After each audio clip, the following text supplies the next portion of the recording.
Wait for it. There we go. The beautiful robotic voice. And yeah, welcome, Matt. I suppose it's probably a good place to kick off is just for you to do your bio and your intro and let people know a bit about who you are.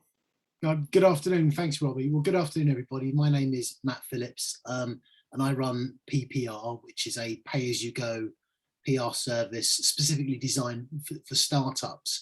And I set the company up in 2017 because after quite a while of working with in and around startups, I realized that particular sector of the market was quite well underserviced in PR terms, because people would either go for a freelancer to do their PR, which has its benefits, but also has its drawbacks, or would go to an agency, which similarly has benefits and drawbacks. But the key thing is, in between freelancers and agencies, you have this sort of tipping point where that we thought there was a room in the market for a kind of agency that makes good use of freelancers, delivers a very startup specific product, and is quite scalable. So we built our kind of company around that premise. So I spent roughly the last sort of 10 years working with startups, and startups can range from literally really early stage running on vapors, and some people still call Spotify a startup, which is clearly madness. But I would describe that as companies in and around Series A sort of level of funding, the starting to show traction in the market, and are starting to, but just about that level when journalists will start to take them seriously, but are not really famous enough to just walk into the press. So that's sort of who we target. Prior to that, my background has been really mixed. I worked in agencies, PR agencies, tech agencies for a number of years, but prior to that, I worked at the record labels trade body, the BPI, at the time when the record industry was going through a serious sort of digital disruption challenge in the early 2000s, and but almost by fluke, thanks to Fergal Sharkey, who was in the undertones, I got a break to do PR, and maybe we'll come to that later. But then I went to the BBC, worked there for 3 years while they were transitioning in a similar way from being a linear broadcaster to a sort of multimedia production company, and then here I am. So yeah, that's me. Brilliant. I didn't think Fergal Sharkey would get mentioned, and it was nice to hear, and I am going to go there, that he's got a good heart. So there we go. There's a Although it is hard to find. Wow, they're fantastic. Anyone that doesn't understand that, feel free to Google it. You'll work it out later. Okay, so that's brilliant, Matt. And I think, as you say, we'll sort of cover probably some of your experiences you've gone through, and maybe in some of the questions will come up. Probably the best place to start, because I think people will have joined today, for various reasons, but no doubt are often thinking, okay, I know I should be doing PR. People talk about PR. But sometimes it's useful to start with the basics. How do you define PR, and maybe more specifically, why does an organization actually need it? Well, what an excellent place to start. So, public PR, public relations. I would say that the summary of it is managing your reputation. And one way of looking at it, and I got in trouble with a client of mine called Wolf Olins back in the day by making this point, but I'm going to anyway, which is brand is how you want your image to be projected into the minds of consumers, whereas reputation is what people actually say about you and what people are actually talking about. And that's PR, it's managing your reputation. Broadly speaking, I would sort of put it in two buckets. There's what I would call corporate communications, which is all about elevating your business, particularly in the eyes of people that you want to influence. And there's publicity, which is getting talked about in the places where your customers are in order to go, oh, that's what they're about. And that's sort of the realms of sort of consumer PR stunts and things like that. So yeah, PR covers both of those bases, but fundamentally PR is media relations, and it's creating that opportunity to talk to journalists and earn your way into media coverage. So if you've got that sort of different buckets of how to do communications, which is paid, earned and owned, this is earned media. It's about being talked about by journalists and earning the right to be talked about. Yeah, so you've got to be interesting on some level, basically, or at least you've got to find a way that's going to get a journalist out of bed in the morning, or get them to bother sharpening their pencil, as it were. We were talking before we got on about how I'm hoping digital stuff dies. There you can see it coming through into my head. I guess, are there tried and tested methods that you tend to speak to clients about? on how to go about that, or are there techniques? I know in the title to this we have a wonderful phrase of newsjacking, which people have probably seen and wondered what that is. So yeah, I mean, I guess as I say, do you have sort of tactics that you deploy time and time again? Yeah, definitely. I suppose there's different ways of sort of frameworks for it, and there's different methodologies within that. First, I'll break it down by talking about the three things that we tend to look at when we're putting together a proposal for a client, right? So it's news, it's views, and it's vehicles, and I'll sort of explain what I mean by those three things. So news is very simply what most people think about when they think about PR and PR agencies, which is putting out a press release and getting a journalist to write about a thing that's happened. But most companies don't actually create news, because the key thing in news is impact. It's about impact number. And if you can demonstrate the impact that this event in time has happened, then that's quite newsworthy. So yeah, it has to be a bit quirky, it has to be a bit different, there has to be something a general, oh, that's not normal about it. But the key thing with a press release is it's got to have an impact number about on news, because the journalist, in order to justify writing about it, needs to tell their audience this is how it's going to impact you and by how much, and you need to bring that to life. So there's an element of humanity in it and human impact that is really what guides the news agenda. And the news agenda is usually driven by two things: what politicians do and what businesses do, and that's what drives most of the news agenda. So that's news. But within your own realm, there is certain things can be newsworthy. So what might be newsworthy to the Times, and what might be newsworthy to Recycling Today, or walkmydog.com. There are different editorial interests that for their audience, they will have a judgment on impact and make an assessment. So there's a large element of PR is looking at the significant developments that companies make. And this is corporate communications, business to business PR, significant developments that company makes, and making that look as strategically interesting as possible for the journalist. So that's news management. That's part one. Then you've got part two, which is views, which is what I would describe as primarily newsjacking. And that's about tuning into the news agenda at the publications that that are important to you as a company, and providing insight and opinion on those. Often it's also talked about as thought leadership, whereas for thought leadership is often actually marketing content. Whereas thought leadership is when you lead with a thought. So you have to have a thought, and it has to be a leading thought, clues in the title. But actually a lot of thought leadership is kind of disguised. Oh, look at my company. We have these USPs and we do these things that are different. Whereas thought leadership is about looking at the things that are happening in the world, saying, we can bring something original and new and a fresh take on this issue that's going to be relevant. So you're usually talking about your wider category, rather than talking about my product. Because again, that goes back to impact, because the journalists are interested in impactful things. So if you can give an interpretation on what an impactful event might mean for their audience, that's where opinion and news comes from. And there's a sort of mnemonic that we use in order to flesh out these stories, which is truth. So thought leadership, newsjacking, opinion, whatever you call it, or views as we define it, has to be topical. As in, it has to be tethered to something that's happening in the world right now. It has to be relevant to the journalist that you're trying to write about. So you look for a thread with that thing has been written about before. It has to be unusual, so it has to be different. So it's like, when the world zigs, you zag. You have to say something different or original, or bring something fresh to the table. It has to be. It has to have tension in it. That's the T in truth. So it has to have tension. There's always a kind of arc in a story, before and after. David and Goliath, there's always a bit of tension and energy and fizz in most stories. There's a conflict. You have to bring that into the story. And H is human. There has to be a human impact, and you have to be able to measure it in the real world or make it relatable in some way. So if you've got those five things, the truth test, as it were, done on your story, then you've got the bare bones of a pretty good story that a journalist is likely to be interested in.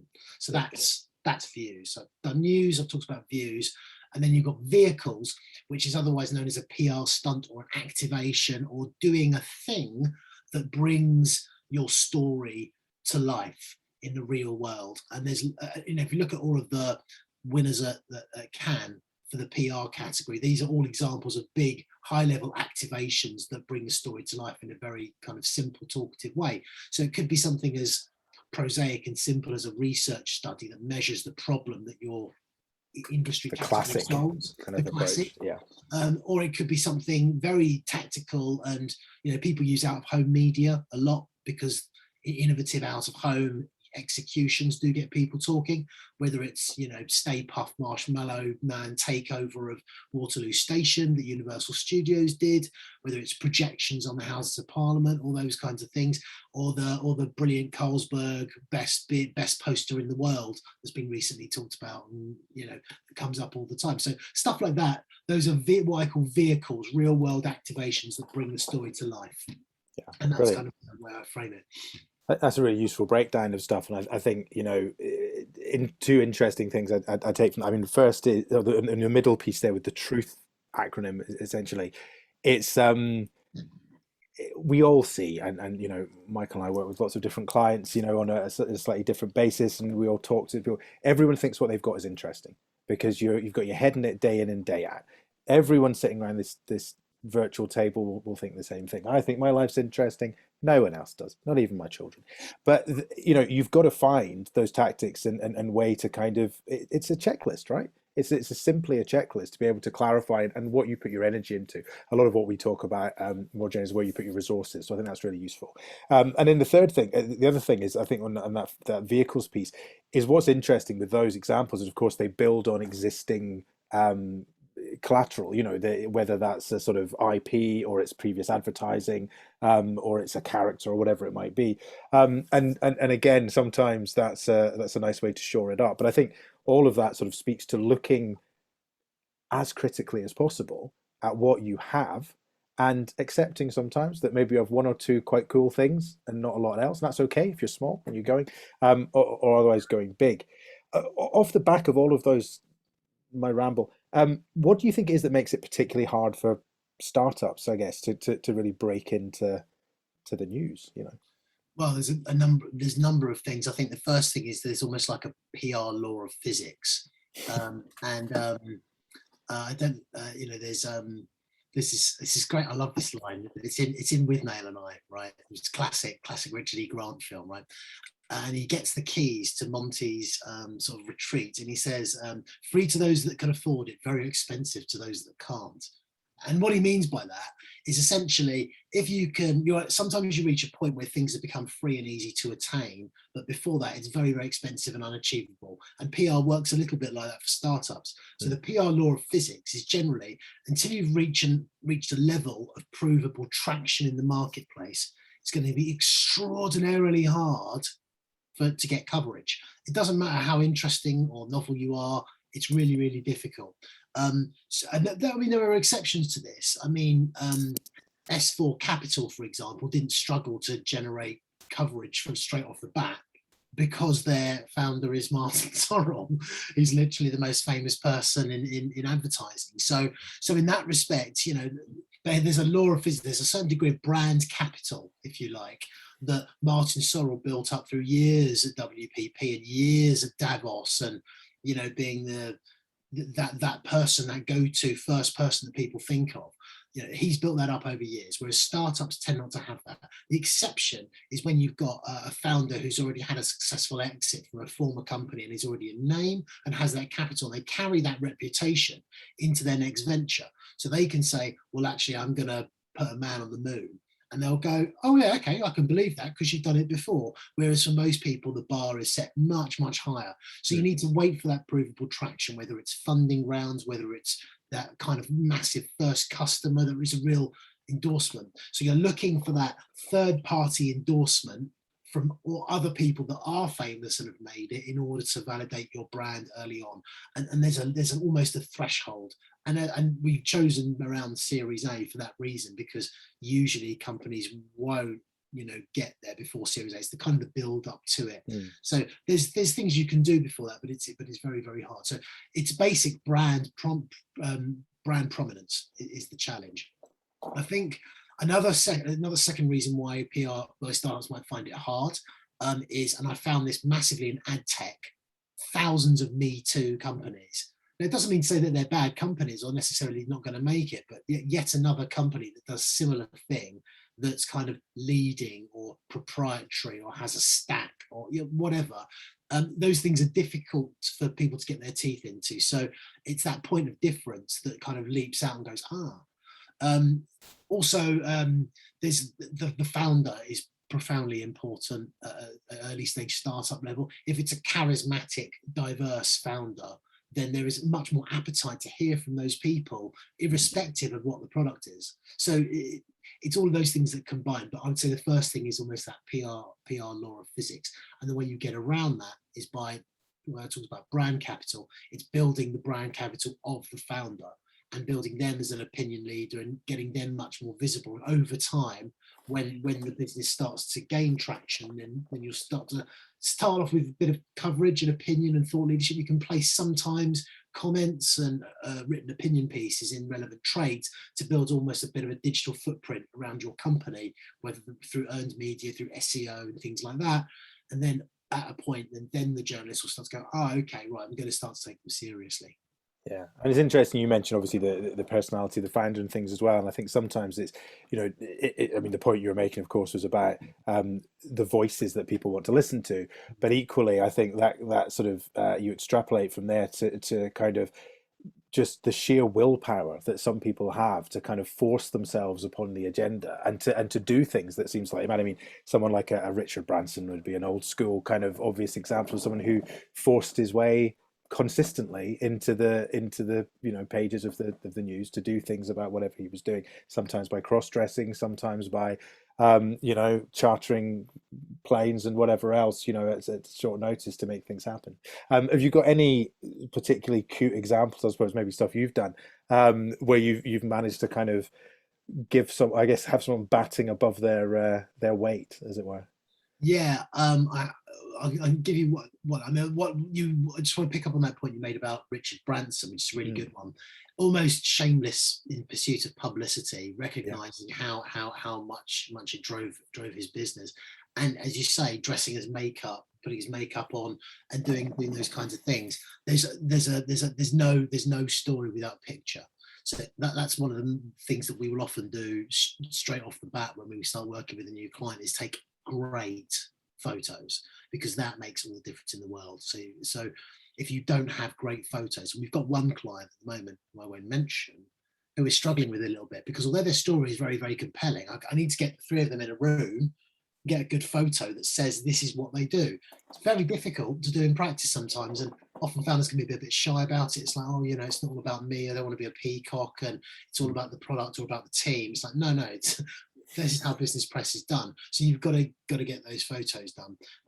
In terms of my favorite example, actually, of a great entrepreneur to watch would be Tavat, well, not watch, but he's famous, Tavat Hinkrikos, TransferWise, now Wise.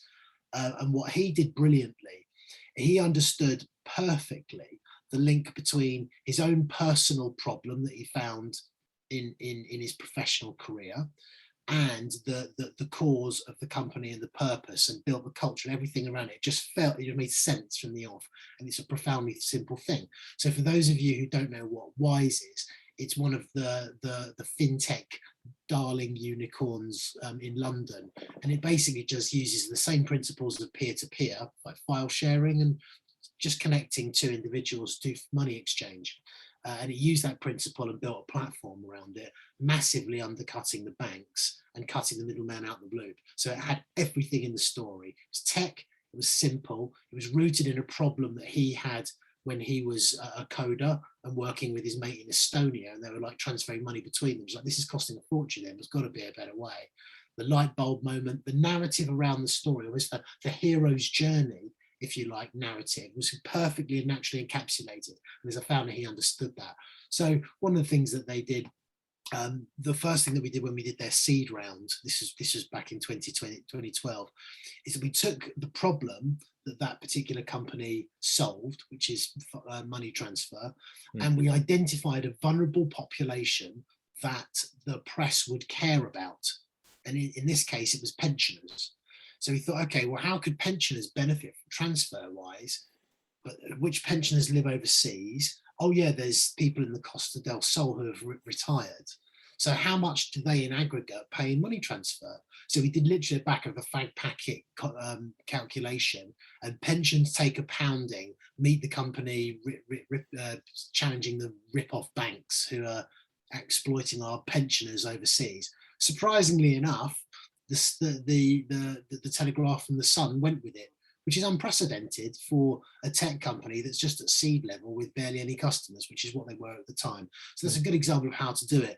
And in terms of photos, they obviously have gone on to do other great things. So they sort of, the whole team got in their pants and walked on the Bank of England with banners and, you know, end the rip-off now on their shirt, on their inked on their chests, just to sort of make the point, you know, we're transparent, nothing to hide. You know, it literally is a manifestation of the brand value and the problem that they solve on the stand tanks on the lawn stuff.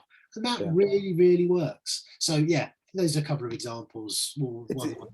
I think it's a great, and you know, it's one of those interesting things. You talk about photos and imagery and so on. And I think, you know, even obviously online, as much as it was obviously traditionally rooted in people need to fill space in their newspapers that look good. That's still a job people need to do, obviously. But content, whether it's video and so on, I think all of this stuff is sometimes overlooked by companies and organizations because they go, well, we don't really do something like that. But actually, who are these, you know, idiots who've, like, as you say, got into their pants and wandered around? It's like, well, they're the people that are getting featured often on the front page of the news. Now, of course, the front page of the newspapers are now shared widely online and so on as well. So there's that kind of double take. You sometimes get, sometimes it's bizarre what's on the front page of the newspaper, but there are lots of answers to why that is. The other thing I think is super interesting is that you've just talked about understanding your gatekeeper effectively. Now, we don't want to get too political about this, but clearly the Sun and the Daily Telegraph have a viewpoint. If you had, reading between the lines, if you had written a story about refugees needing to move money around, they would not have written about that and they would have not taken it. Now, we're not going to comment on go down that route and talk about that, but it's a very interesting point that, of course, is part of the Storycube framework and is a general good practice, of course. Know your audience, understand what they need, understand what problem they're trying to solve, and understand, you know, what's going to kind of push their buttons. And I think that's a really illustrative sort of way of, as you say, putting someone who wouldn't normally be in a place into the right place and starting that journey, you know, to greatness, as it were. If I could add to that as well, yeah, of course. that when we're doing our early stage PR plans, you know, we talk about personas, and we clarify exactly who the client is trying to influence, and influence in what way, because you need to understand and put yourselves in the shoes of that persona. So I work with a lot of marketing and firms who said, who's your target brand?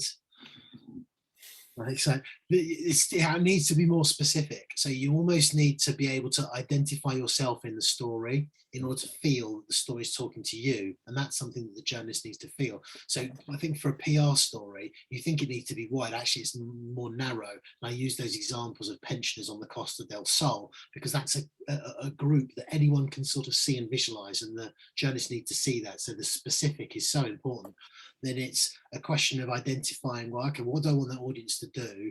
And therefore, what are the behavioral barriers that are standing in the way of them doing what I think I want them to do? And unpack and play with that, as well as understand what is the emotional trigger that is going to get them to change their behavior. Because, you know, as we all know, it's emotions that make us behave in certain ways. And then we use data to post-rationalize it. So yes, you need data, because journalists love data and stuff, and you need to back up the emotional thing. But ultimately, it's the emotion that drives behavior. So you have to bring that into the story as well. Yeah. No, it's all really interesting. We're going to open up for questions soon, but a couple, I guess, shift the tone slightly on some of the really, I was going to say boring. It's not boring at all. It's literally the most important stuff, the practical stuff. Okay, in terms of kind of one, I suppose two. I'll ask two questions. You can deal with them as you want. One is, I think sometimes there's cynicism around, you know, does this stuff work? How do you measure this impact? Is that, you know, what is the way to look at that? And related to that, of course, is, am I throwing my money down the drain, and what's this even gonna cost me? You know, if I hand over X thousands of pounds to you, Matt, or to whoever, how do I know that this is doing business for me? Because that's the goal, obviously, is to grow. Yeah, that's a brilliant question. I think if you step back, it goes back. It really depends on what your business objectives are, right? So typically, when we're talking to clients, the objective is number one, sales, right? So therefore, you have to find some way of relating your PR activity to your sales activity. That is profoundly hard to do because very few websites do backlinks, and there's very, very, particularly for earned media. And secondly, it's really difficult to know to what degree did that piece of content prompt them. Did they happen to browse to it? Is it accident? The attribution of it is even harder than attribution in kind of digital advertising and retargeting, because you don't have visibility of that full user journey. So it's a little bit similarly, because it's about brand. PR is primarily brand building. It's rather like, what's the attribution that post ad had relative to someone clicking on my website, and there's an emotional thing that goes on, which is all my cop-out excuses, but I'm making the general point that PR is generally seen as a brand building activity rather than a direct sales driver. So if the objective for an early stage company particularly is I just need customers, then actually I would advise not to do PR and invest it in direct digital marketing. Start with your beachhead market and literally fill it until there's no more left in that little beachhead that doesn't know who you are. And you can do a lot of that through direct, picking up the phone, paid for. And that's probably pound for pound going to be more effective in reaching and building a relationship with that customer. Where PR comes in handy, I would say, is middle funnel. So when you're in a crowded market and you're dealing with 4 or 5 competitors now, lots of them, think about who are you going to choose. If I've heard of 5 brands and I Google those 5 brands and 3 of them, I've never heard of, and literally there's no digital trail, who do you trust? And actually instinctively you trust the brands with the most profile. Secondly, when you see what companies are talking about issues and you see what their tone of voice through their PR, through their people, you start to build that trust element in a kind of weird, intangible, hard way to do. So a little bit of it is basically on gut. You either believe that being a more famous, trusted brand is going to be good for your business, or you don't, and therefore invest accordingly. But there's probably a sort of way of working backwards from the marketing budget to go, well, if you're doing that sort of 60-40 split versus on brand versus direct sales, I'd put it in the 60% category most of. So therefore, how much do I need to spend in order to get my sales? And then where does the rest fit in my brand building overall? That's sort of how I would budget for it. But measurement is hard. But having said that, you can get good Google Analytics that will tell you if a customer has come via a website. So there's some intangible stuff there. Where B2B PR is most effective is that you put it into your social.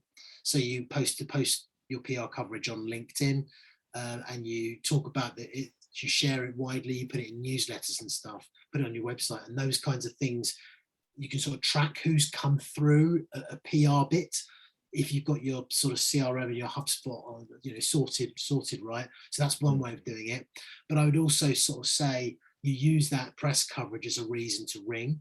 It is another one. So if you're using that press coverage to give it to the sales team, with the sales team then contact a prospect, and then the prospect engages. So you can start to build some attribution modeling into your data set.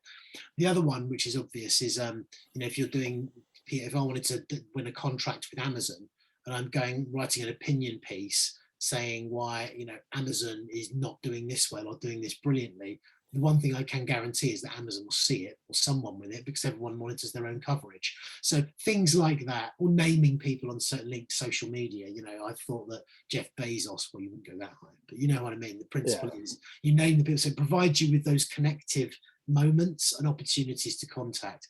But no one solved this problem yet. I'd love to be the company that does. And there are various other monitoring tools, sentiment analysis and stuff out there, but they tend to be only really effective, really big brands that have got huge volumes of data.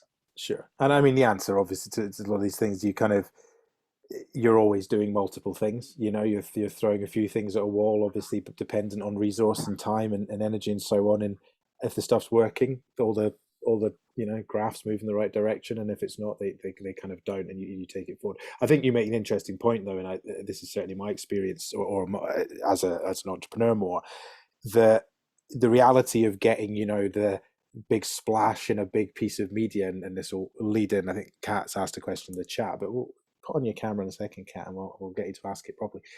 But it's just unlikely to happen. You're not banking everything on that. Whereas it's not that difficult to get an opinion piece slotted in, not least because lots of people are desperate for you to write an opinion piece just to fill stuff out. But as you touched on, you can use that to reach out to prospects. You can use that as a reason to ring, as you put it, or to email, or to go in. It's your own you sort of double it up. He's like, right, we've planned something, and then we're going to repost it, and we're going to talk about it. And he's sort of actually using yourself to attribute how popular you are yourself, because you wrote the article the first time. But whether it's Business Insider or Forbes or those kind of things, it's not that difficult to sort of take content. Now, that's a very different thing, obviously, from getting the purely earned quality of stuff, which is incredible. But I think there's baby steps can be taken. So it's interesting to hear your take on that. Kat, do you want to pop? Oh, go on. Sorry, Kat, just before I would round on that, I would say it is actually extremely hard, even so, to get into those titles that you mentioned, whether it's Forbes or Business Insider, because it's worth remembering that these journalists get thousands of pictures a day. I'm thinking more of writing your own pieces for community sites and stuff like that.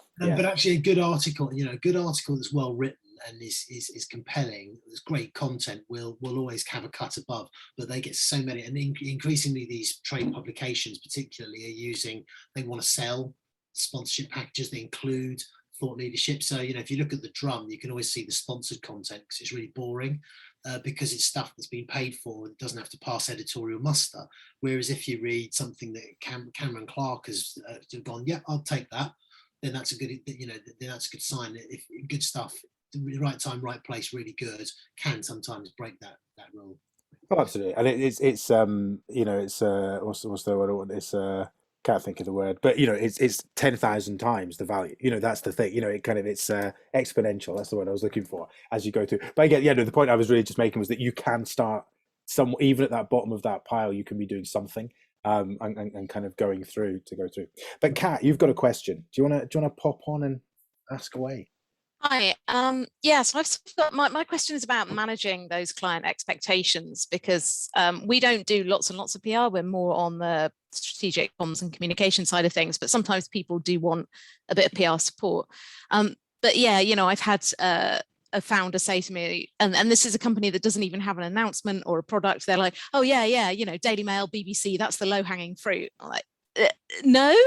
And then other potential clients who are like, I need you to guarantee me that you can get me this kind of coverage. And how do you sort of manage the expectations, and also about like what kind of promises can you make? Because PR is a dark art. It's a lot depending on your contacts, the opportunity. Sometimes the timing's right, sometimes the timing's not right.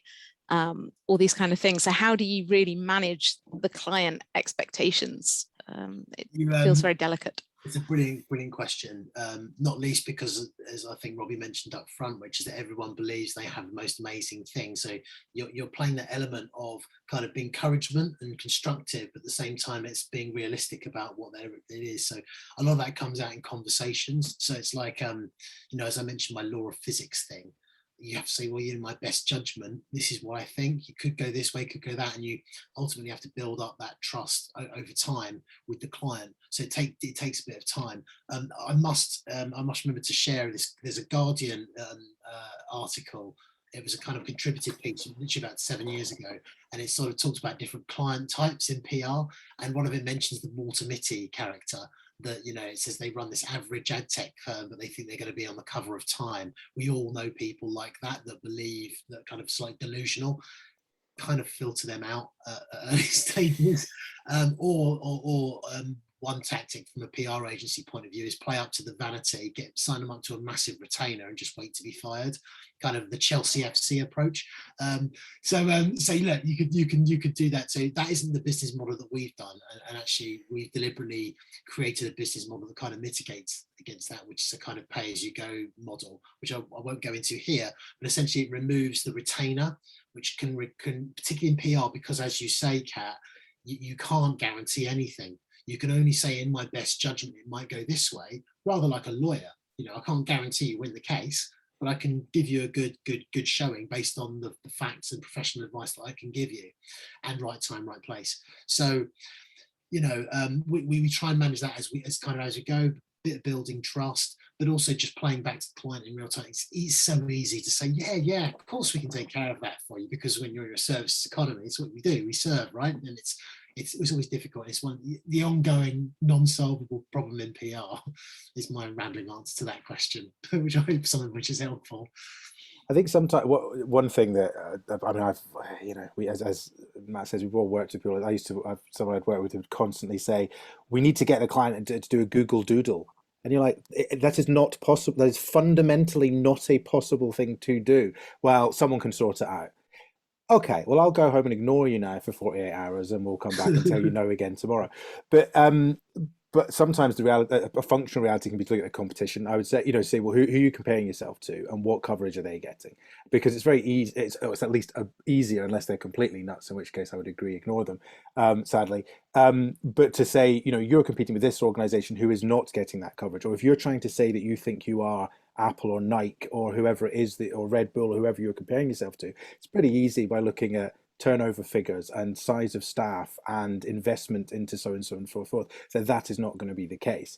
And then you're fighting with facts rather than with the intangibles, which is something. But which actually, Robbie, is a better touchy. answer. It's a better answer to Kat's question, because it's that laws of physics, which is about what's your turnover, what's your revenue, how many staff, what have you done.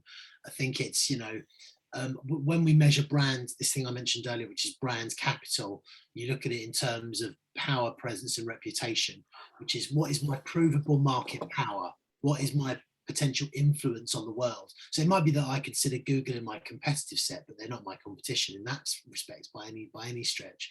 Similarly, it's presence. How much have you been seen recently? Because people that have never been seen are unlikely to be seen by journalists. So the more you're seen, the more you're visible, the more you have a presence, the better.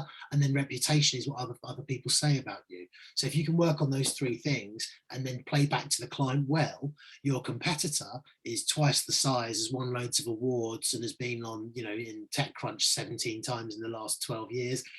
They're going to have a better chance. But this is how you can constructively go about being where they are. So yeah, a little bit of it is that.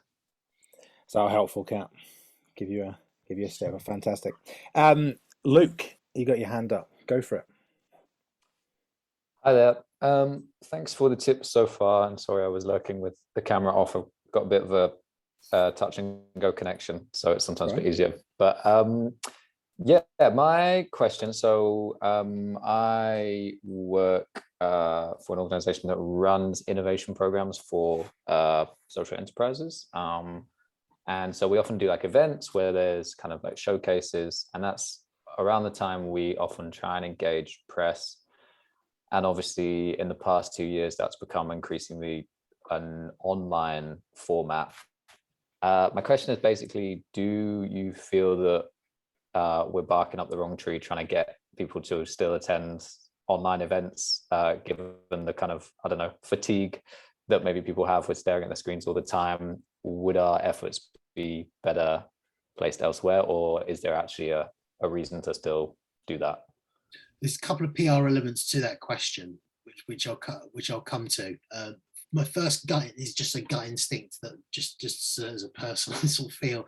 I think you need to have a blend of these events. I think there's a lot of space and time for online events.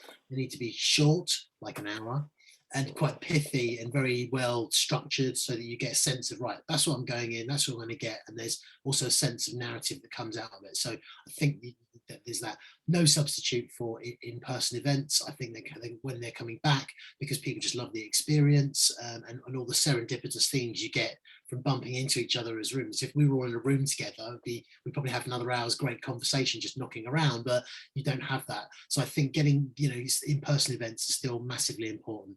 At my previous agency, we used to do two types of events, which if we were a bigger company, I'd probably be looking to do. One was this very simple panel event. So we would just do a panel. We would get, and the structure was you'd get a journalist moderator plus, because lots of journalists, particularly in your sector, might not cover you, but will be paid to come and moderate a panel, and that just gives you a little bit of, oh, I know who you are. That's a really good one. When you do your panel, you can have one customer and 2 prospects. I'm talking to B2B, this might not necessarily be relevant to you, Luke, but you bring in a customer and 2 prospects. And that works really, really well because it gives you a reason to call to prospects and get your customer to talk about how good you are. And then you invite that and you host that, invite that out to the audience. So I think those work really, really well for all sorts of reasons. What you can do on top of that is if you're making that event particularly focused on, say, a cluster, so say it was innovation in space tech or pharma or whatever, then you might commission a YouGov poll just to talk about how consumers feel about it, because consumer research is really cheap, whereas B2B research is really expensive. So you just create some fresh numbers, bit of desk research, and put all that together in a kind of white paper, which gives you a downloadable doc. So you can do an event, webinar, white papery type thing all in one. The PR bit, it's so hard to get journalists to come to events. They almost will never do it unless there's literally a rock star there, like literally a rock star, and someone really famous who they wouldn't otherwise get access to. Otherwise, forget it, because they're like, no, just send me the press release and I might write about it, because that's what journalists are like. They're so busy, they're so often young and strung out and doing all sorts of things with attention pulled all over the place. So I'd forget trying to get journalists to events unless you pay them to moderate, and that is a good thing to do. Cool. Matthew, got your hand up. Yeah, cheers. Thanks, guys. It's been really useful so far. My question is about, I suppose, PR and raising profile. So just to give you a bit of sort of perspective, we operate in the world of health and safety within construction. So not the sexiest of subjects, if I'm honest. The issue that we've got is, been in business, I'm the founder of the business, been in business 10 years. It's a very fragmented sector. So what you said before about, lots of competition. We are one of the largest players in our sector, but the issue we've got is because there's so many people who operate in it, we actually sort of only really take up a small percentage of the market, even though we're one of the largest players. So what I wanted to find out is, from a PR point of view, should it be me raising my profile from a PR point of view, or should I be trying to raise the brand even further? And, what would be the key things that either both of us or, business or me personally should be doing, as opposed to, more on a day-to-day basis, I suppose. Well, so that's a good question. Okay, so the answer is both. It should be about the brand and it should be about you. I think if you're the founder and the figurehead, and most CEOs are also the head of sales, in the sense that you're the face of the brand. So I think, yes, you need to be visible. I would say look at your 2-3 peers and find out exactly where they are and what they're doing, what conferences, what platforms are they talking about, what themes and topics are they interested in. I would look at one of the things we do is what we call a pest analysis. So a pest is basically a management, old school management consultancy technique, a bit like a SWOT analysis, but it looks at the externalities that impact your business.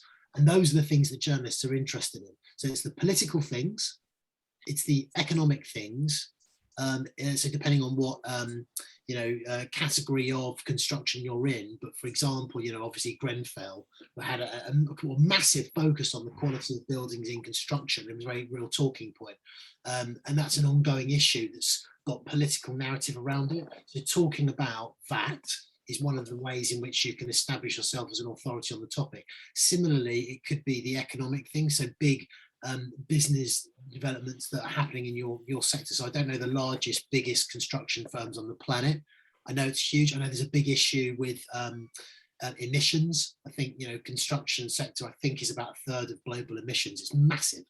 So it's roughly that. So you're talking about the environmentalism is one way of going. So then you've got the socio-economic, so behavioural trends, which is kind of how buildings are changing, what people want from buildings.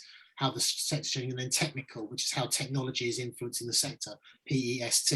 So if that's a framework for you to have a point of view on most things that are going to interest most journalists, and I would just talk about it.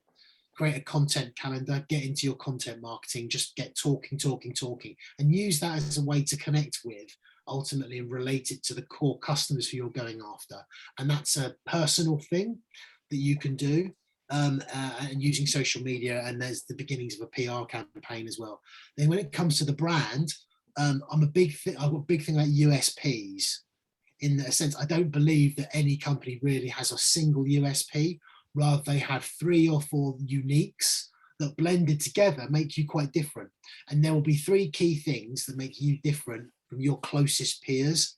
And I would drill down into what those are and bring them to life in a way through maybe a vehicle, as I was talking about earlier, that none of your competitors can do, that gives you a talking point around the company. And then you can build a bit of a marketing strategy around that thing.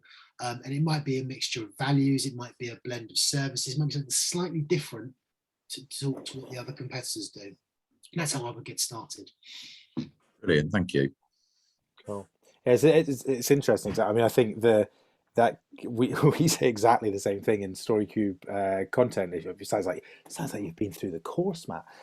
But yeah, about USPs, because I completely agree. It is, unless you literally have a piece of intellectual property that is like a drug design or something like that, you're going to be kind of similar to something else. That's just the reality of what happens.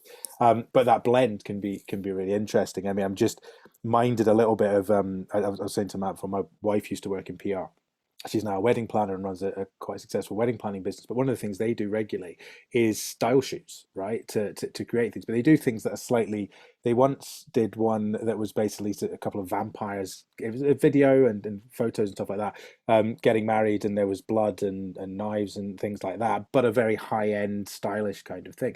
But the reasoning being simply to say, other people aren't doing that in this space. So, yes, we're not going to appeal to someone that wants the fairy tale white wedding, but that's not their audience anyway. That's not who they go after. But actually just being able to sort of try something that was just a bit mad and a bit different, just, got them quite a lot of features in different places. It goes back to that picture point you made. And we would always say as well, anyway, it's, and you've mentioned this already, Matt, but that focus, that niche, that I think you call it a beachhead, that specific element of this is what we can do differently. And to some extent, I don't know if you'd agree with this, Matt, I think so, but there's nothing too strange, there is nothing too mad, there is nothing too weird if it does the job.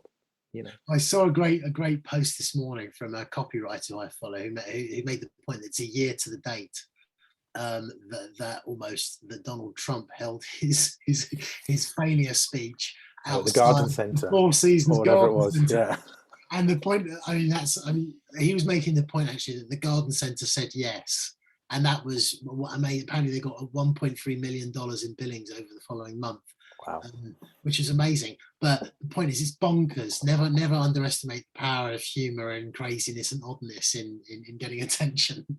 Yeah, and it's suggesting you post Donald Trump's, well, true, but it is attention. I mean, that's what it is. You need to have, like anything, you need that awareness. Classic sales funnel modeling. Classic anything. You've got to get people to pay attention to you first. Then they may or may not want what you have to offer. But if no one knows you exist, then it's hard.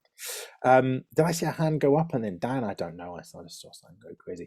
Mike, have you got any? Normally, you've got a question that you're desperate to get some free advice. I'm always looking for freebies. Yeah. Thank you very much, Matt. Firstly, full of advice, full of insights, and looking forward to watching the recording again to take it all in, note it all down. So thank you. You've probably covered this already. I think you have in some way, but it's good to dig a bit deeper. I want to talk to you about timing for customers or people who want PR. My background, as you know, I think is in branding, running a branding agency, and that the outcomes of that is creating brand identities, the value propositions, often websites, sometimes animations. So I see that as the groundwork.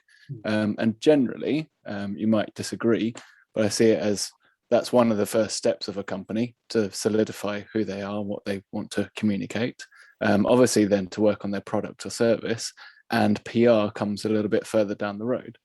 So generally, at what point is it right? And in my experience, there's two types. There's those who finally can afford PR and go big and scale and reach all the audience they want. But then there's the other sort of founders that just believe in PR and know that actually maybe websites, animations, videos, SEO, and all the other stuff isn't for them. They just want to make a big splash and do the guerrilla marketing and do the big PR stunt. So have you seen, it's a bit of a general question, but have you seen like a general criteria for when it's right for a customer? And I'm thinking for people in the room, they might be thinking, oh, we should do PR, but I just don't know. It's funny, sure. It's literally, without making this look too contrived, I literally did a post on this yesterday on LinkedIn. Oh, wonderful. Which had the criteria, which I'll send over that we always check. So when we do a briefing, we sort of go, have you got this? Are you doing that? Are you doing that? Are you doing that? Literally, number one is what we call a digital footprint. And that was the first thing that I put on the list in no particular order. Actually, I think the laws of physics is probably number one, which is, have you actually got anything to talk about? But before that, almost the first thing is you have to have a website. And then when I say digital footprint, I don't mean just a website. I mean a website that's really clear about what customer, what problem are you solving, the basics. How do you solve it? But in an emotional way, it has to have a call to action button, probably a video I'd recommend as well, particularly if it's a technical product. Basics. So I think if you haven't got your brand proposition nailed and clear about which audiences you're trying to talk to, and a business plan in place as well. So we say, what's your business plan? Oh, we want to raise awareness. Why? Because we want to be fact. Why? And then eventually you get to, because we want to do a funding raise, or I want to X or wherever it is. But you need the business plan first, then there's the marketing plan second, then the PR comes out of that. And the PR is there in pursuit of the business plan and works alongside marketing. So there's a cascade. So I'd say if you can't tell me what your top 5 objectives are for next year, you're probably not PR ready. If you haven't got a good website, that tells me who your customer is, literally like that, so that my nan could understand it, that's a sign. If you haven't got a photo of your people, or any people on your website, or any people that are willing to talk to the press, that's a good sign. If you haven't got any demonstrable traction, that's a good sign as well. So, there's a number of different things that you need to have in place, and I'll be very happy to send that link to that blog round to you. But yeah, exactly agree with you, Michael. You have to have that down first.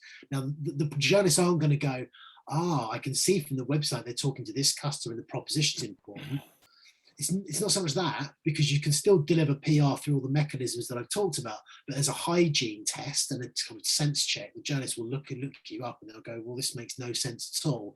And it's just so much easier to do PR if you're just really clear about who you're trying to talk to. So yeah, I agree with you on that. That's really good. That's really helpful. I'm going to go and find that post and share it with everyone now. Cool. Peter, you've got the plaudit of having the last question of the day. Go for it. I think you may be muted. Sorry. Yeah. Thank you for a very interesting talk. I just wanted to ask, what are the trends in what you do? What's getting harder or easier? Or what's changing? Or that's a great question. Okay, all PR is getting an awful lot harder for a number of different reasons. Partly, it's to do with the general health of journalism. There are fewer journalists around.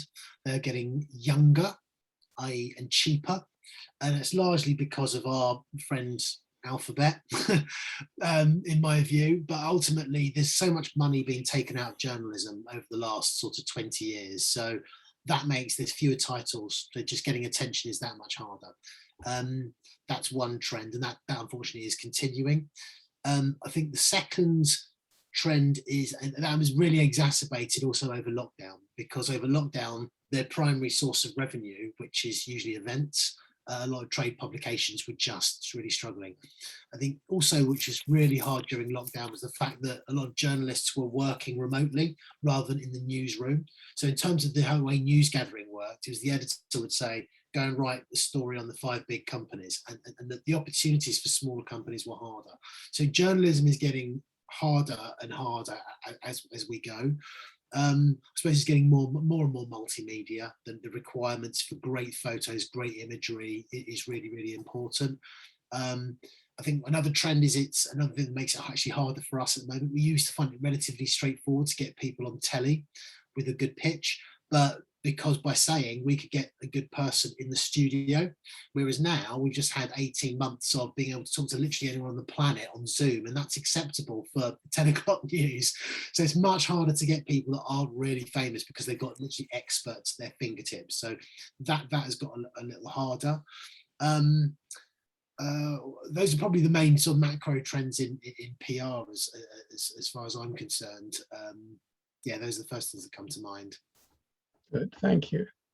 That's some really interesting insight there. I think, you know, it's sort of so obvious when you lay it out like that, but I think those changes and those moves are fascinating. And why, you know, still, despite being able to get anyone, most people still don't seem to be able to arrange the backdrop to appear on, as you say, the news at 10 or whatever else, which is always yours is fine. Yours is fine. But it's always amazing. You think, this is bizarrely low quality, even for where we are. But you've just said, it's acceptable now. It's a different paradigm, it's a different situation. So it's brilliant. Anyway, that is 2 o'clock, and we will finish on time. Well, nearly, because we've already finished late. But that was brilliant, Matt. Thank you so much for coming along. Thank you as well, obviously, everyone, for attending and for asking your questions. It really brought it to life and added to the mix.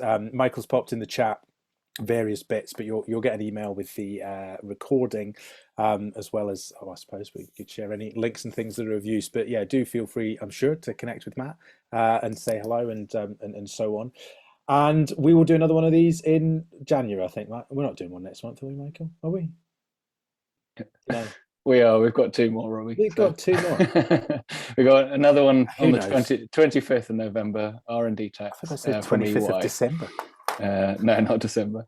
Another one in December about EdTech. So as I said, there are 2 more of these towards the end of the year, and then we will be continuing the next year. We keep them coming. So if you find them useful, and actually it's probably worth saying, if you've got any subjects that you would be interested in hearing about, do let us know, because we're thinking about what to do in the future. But I will end it there and say thank you very much again, and have a lovely afternoon all. Bye-bye. Thanks.